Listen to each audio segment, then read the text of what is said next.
Na escola, a gente aprende que os fósseis são uma das grandes bases do evolucionismo. No colégio, eles apoiam mais a evolução. Na escola, sempre os fósseis apoiam mais a evolução. Mas é muita falta de conhecimento, porque os fósseis não existe nunca um fóssil intermediário de um animal entre o outro. Não, a ciência ela sempre dá os argumentos dela, mas nunca tem um fundamento que você pare e veja, pronto, é isso. Alguns professores mais conscientes, eles vão e falam para os alunos, pessoal, a gente está ensinando aqui teoria da evolução, mas existem falhas ainda, não é perfeito, existem lacunas que ainda não são explicadas, mas sob hipótese alguma eles vão dizer, olha, a teoria da evolução é falsa. São teorias e cada cientista vem e destrói a teoria do outro, construindo outros argumentos que também são fracos, que também são falíveis. Então, para quem já vai conhecer mais o assunto, vai ver que os fósseis são uma vergonha para quem é evolucionista.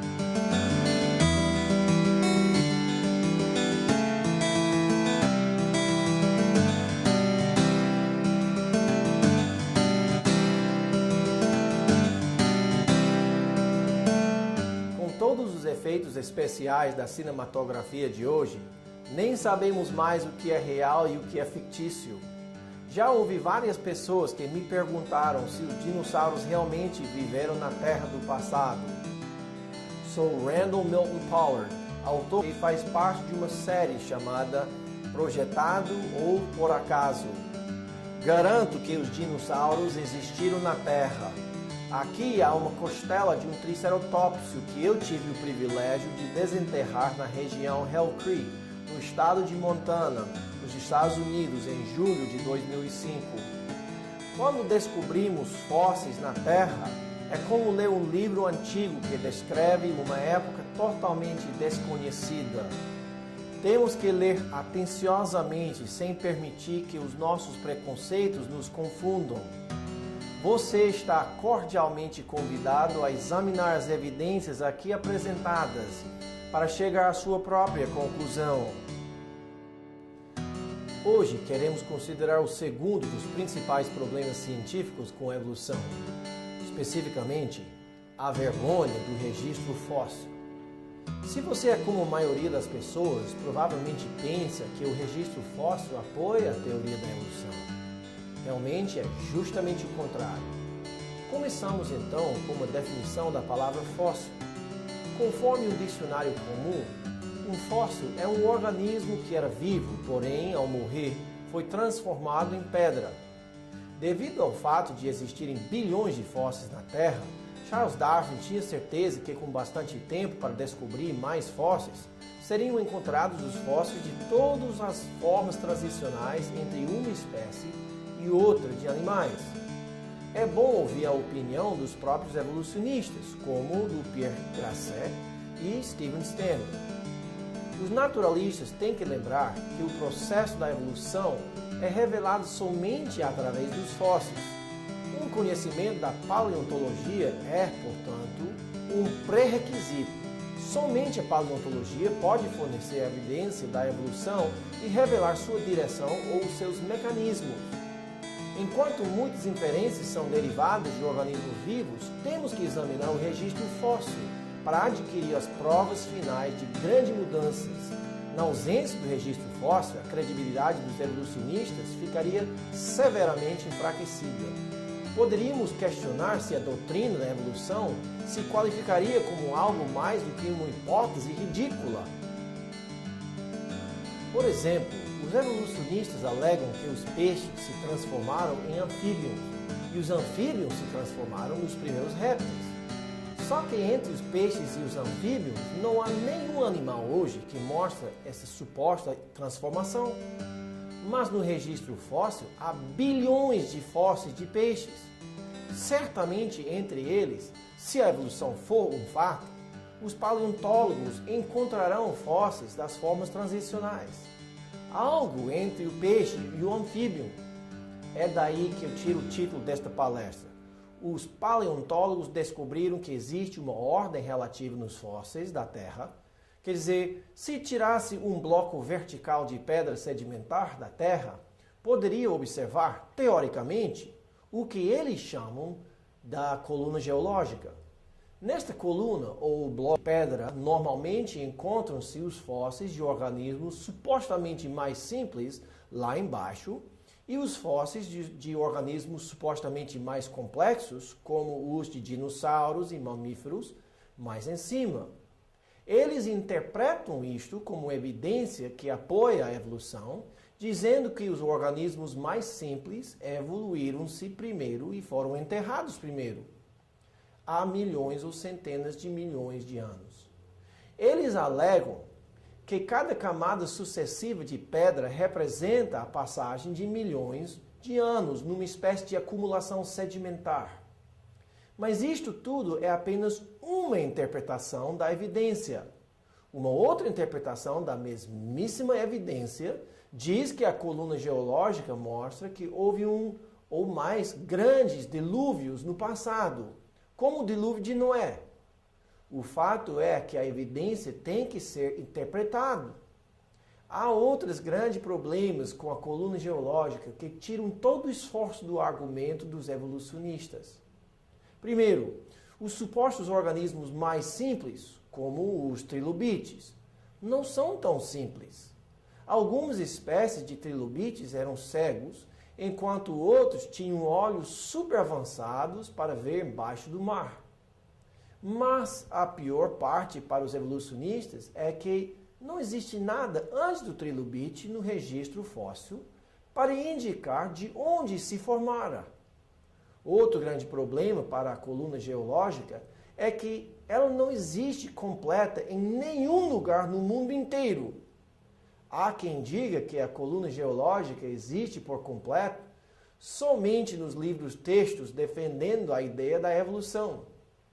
Além disso, há muitos lugares no mundo onde os organismos supostamente mais primitivos, que devem estar lá embaixo, ficam mais para cima.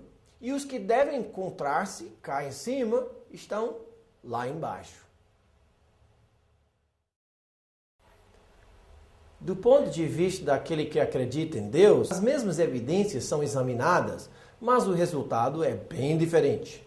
Em vez de dizer que cada camada representa a passagem de milhões de anos, ele diria que todos os organismos foram enterrados rapidamente numa série de eventos catastróficos, na época do grande dilúvio de Noé. O evolucionista não pode admitir esta ideia, desde que a crença em Deus derrubaria por completo o esquema deles. Portanto, eles negam veementemente até a possibilidade de um dilúvio global na Terra, mesmo que até 75% da superfície da Terra hoje seja coberta de água. Quando olhamos para o Grand Canyon, no estado de Arizona, a pergunta mais comum é: o que causou toda esta erosão? Mas esta deve ser a segunda pergunta. A primeira pergunta deve ser: o que depositou todas estas camadas horizontais de pedra sedimentar? Se tivesse sido o gradualismo, por que as camadas não sofreram erosão entre elas? Porque são tranquilamente uma após outra. Aquela banda branca de pedra é o arenito coconino, tem 100 metros de espessura. O Grand Canyon é enorme e todas essas camadas de sedimentos são suficientes para cobrir o estado de Ceará até 3 quilômetros de matéria. A coluna geológica faz mais sentido como evidência de um grande dilúvio no passado.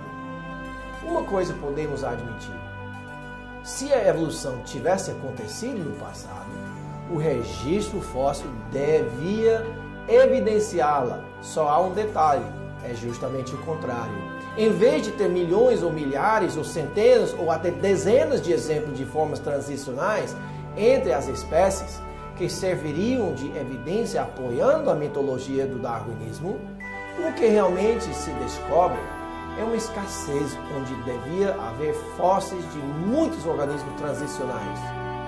David Raup, outro evolucionista, escreveu: em vez de encontrar um desencadeamento gradual de vida, o que os geólogos da época de Darwin e os de hoje realmente encontram é um registro altamente irregular, esporádico. Quer dizer, espécies aparecendo muito repentinamente, mostrando pouca ou nenhuma mudança durante sua presença no registro e depois desaparecendo abruptamente. Além disso, nem sempre fica bem claro que os descendentes foram mais aptos do que os seus antecessores. Já consideramos alguns problemas da coluna geológica, que primeiro é interpretada, complexa, incompleta e contrária. Agora queremos tratar este tema do registro fóssil. O primeiro aspecto é as lições do registro fóssil. O que é que aprendemos sobre a evolução ou sobre o criacionismo baseando-nos no registro fóssil?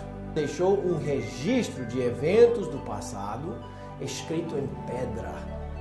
Para a gente não perder a lição, como é possível que para tantos hoje na comunidade acadêmica a ficha ainda não caiu?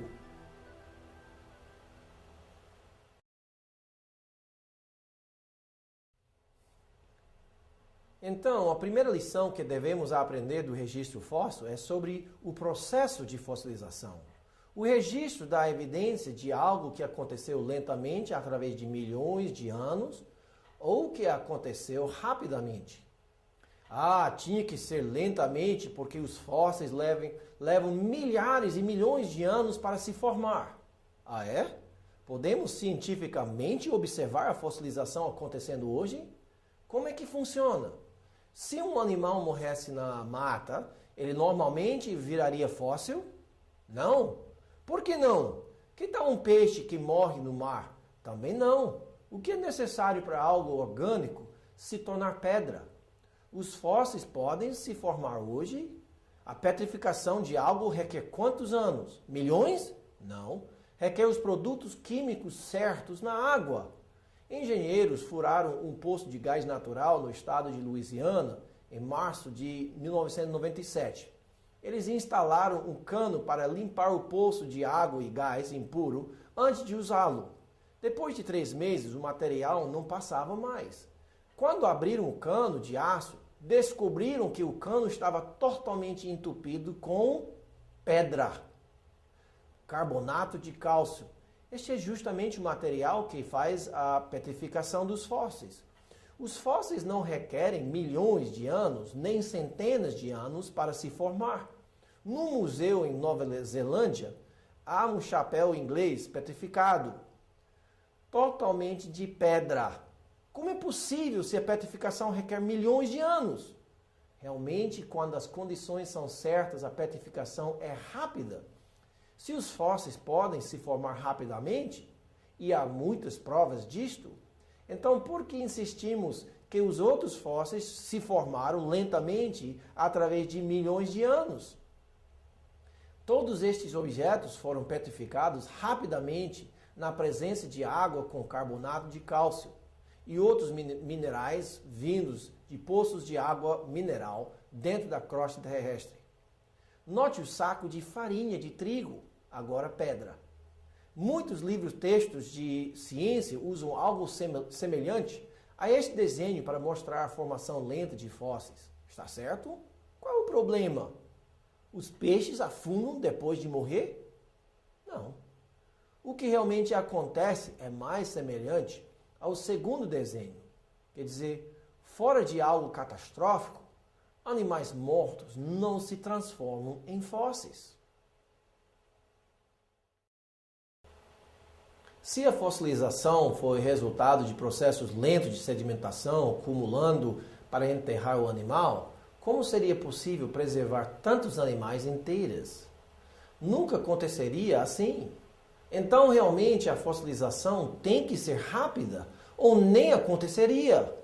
No caso deste Edmontossauro, vocês acham mais fácil acreditar que ele morreu naturalmente, caiu no chão e nenhum animal ou organismo que se alimenta de carniça mexeu com ele durante milhares de anos enquanto esperava ser enterrado em sedimentos e transformar-se em pedra?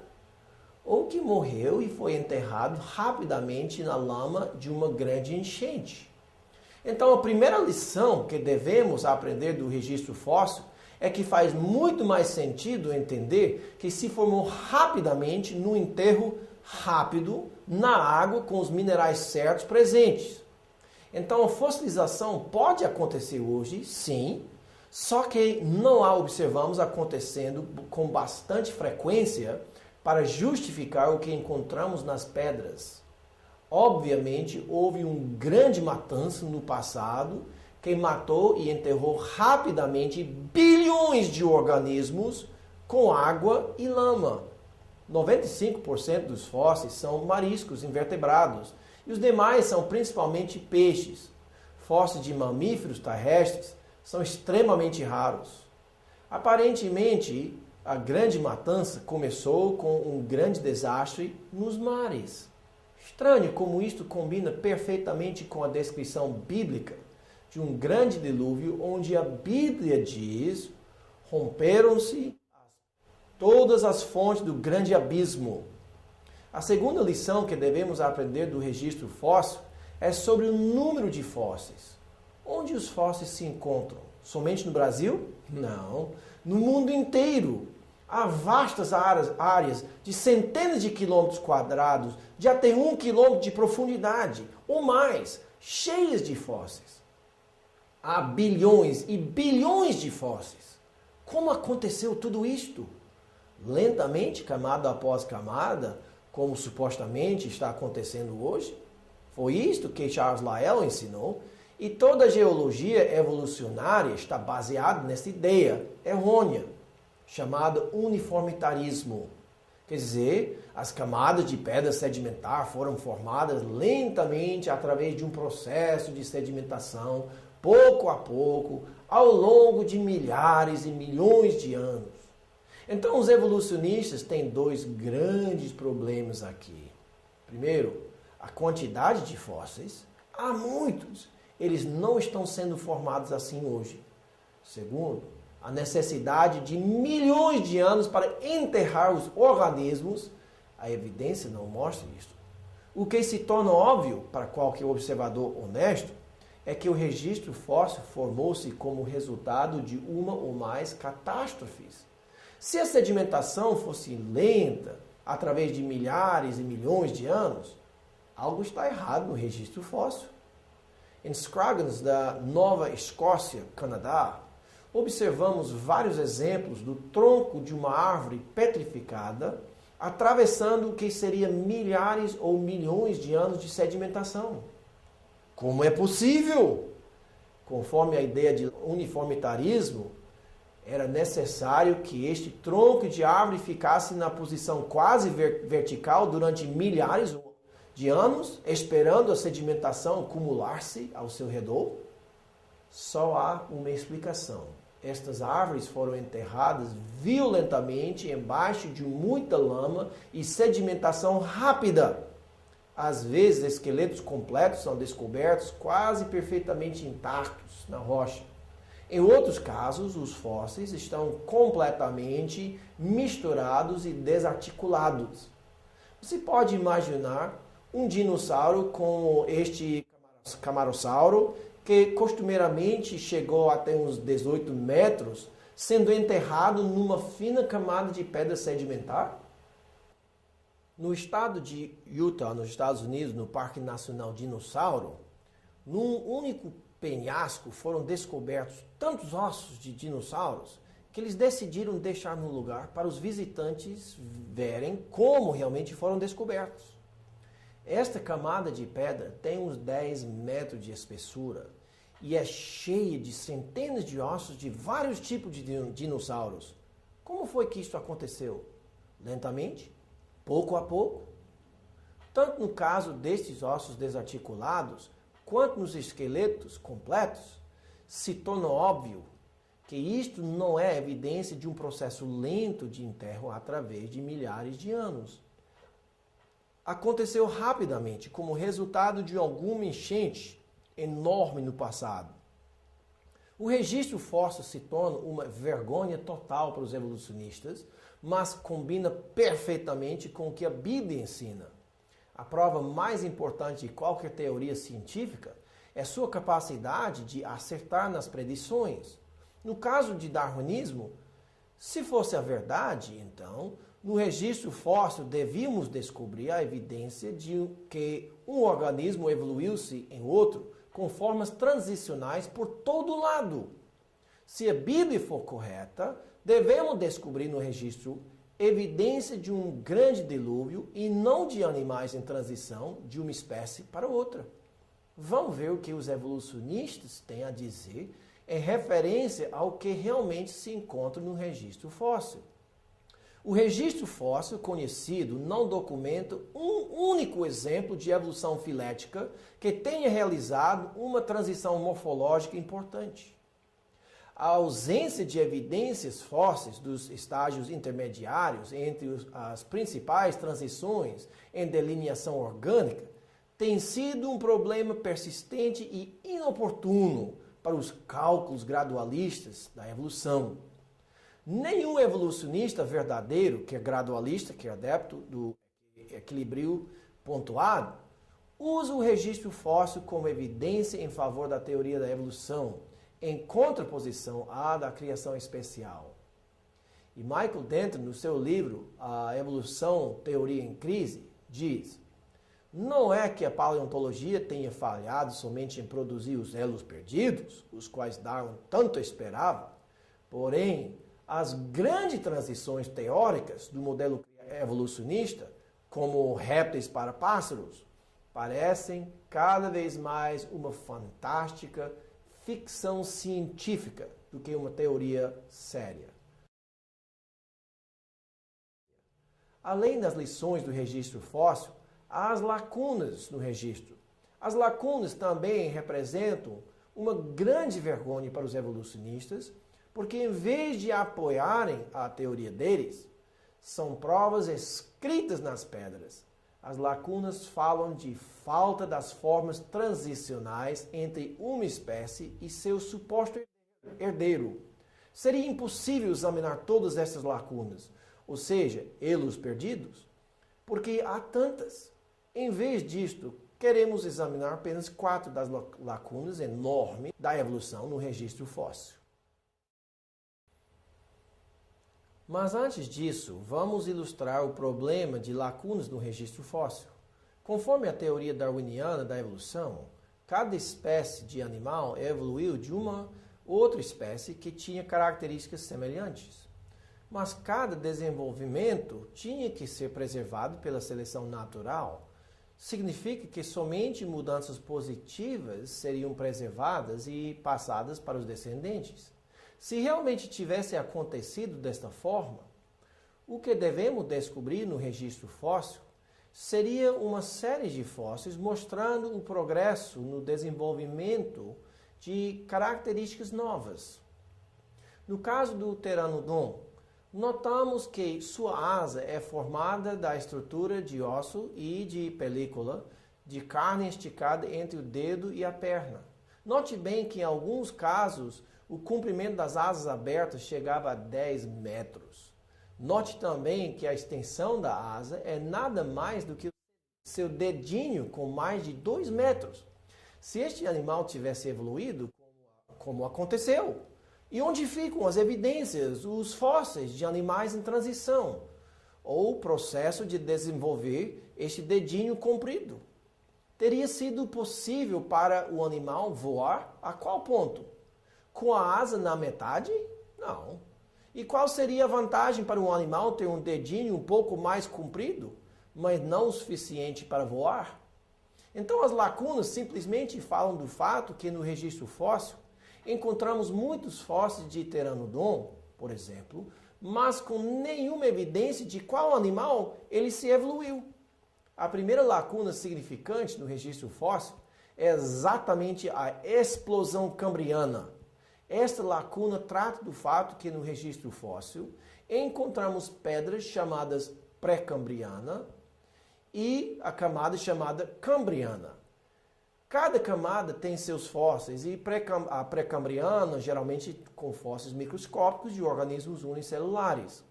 Mas de repente na camada seguinte, imediatamente sobre a pré-cambriana, há uma explosão de organismos complexos, invertebrados, como os trilobites, totalmente desenvolvidos, sem nenhuma forma transicional. Mas não são somente os invertebrados que aparecem no Cambriano, e sim todos os reinos, com todos os 25 filos ou sub-reinos. Não é de estranhar, então, que os evolucionistas fiquem envergonhados com esta explosão de vida, sem nenhuma pista referente a como aconteceu.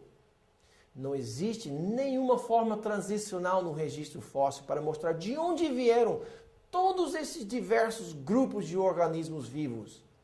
Eles simplesmente apareceram de lugar nenhum, quase como se tivessem sido criados do nada. A segunda grande lacuna no registro fóssil realmente faz parte da primeira, mas tem que ser mencionada.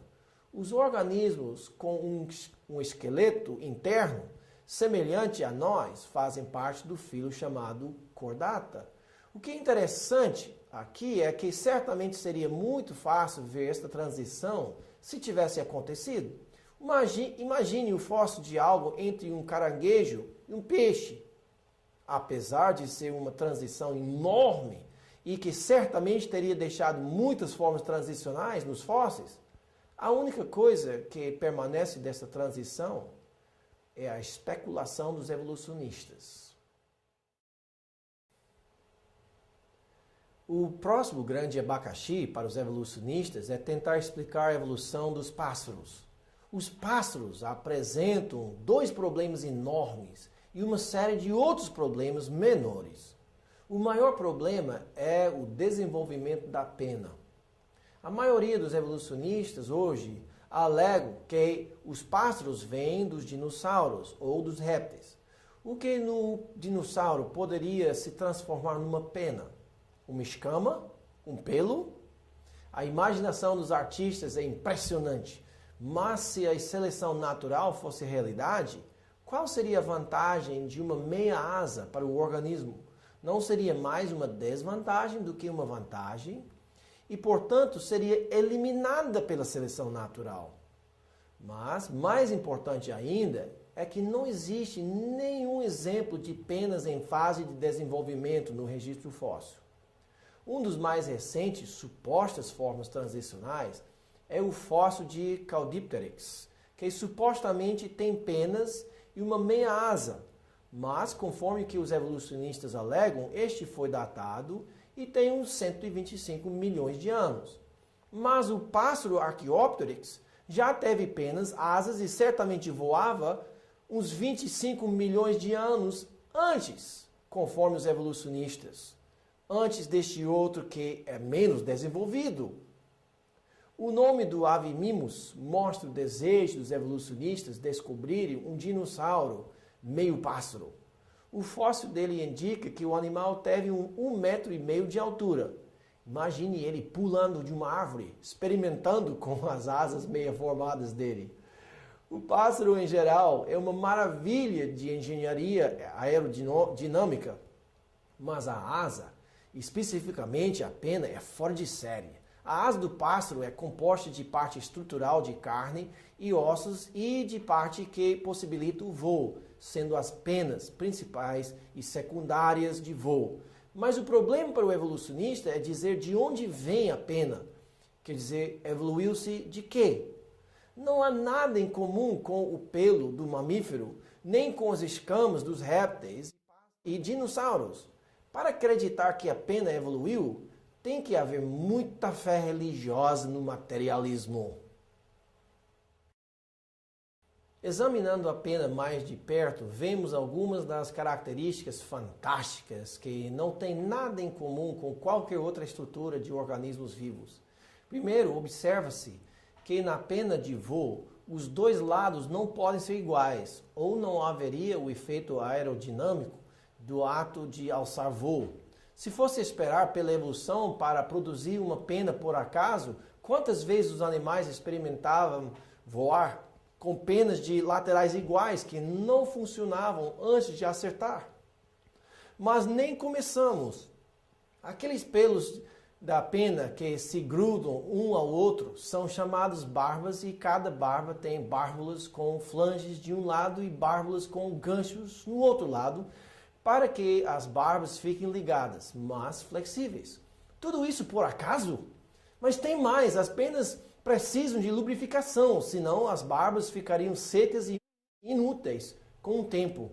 A pena não tem lubrificação própria, mas por incrível que pareça, evoluiu-se ao mesmo tempo no primeiro pássaro uma glândula de óleo na costa do pássaro que ele, por um motivo, sabia que tinha que passar regularmente nas barbas das suas penas.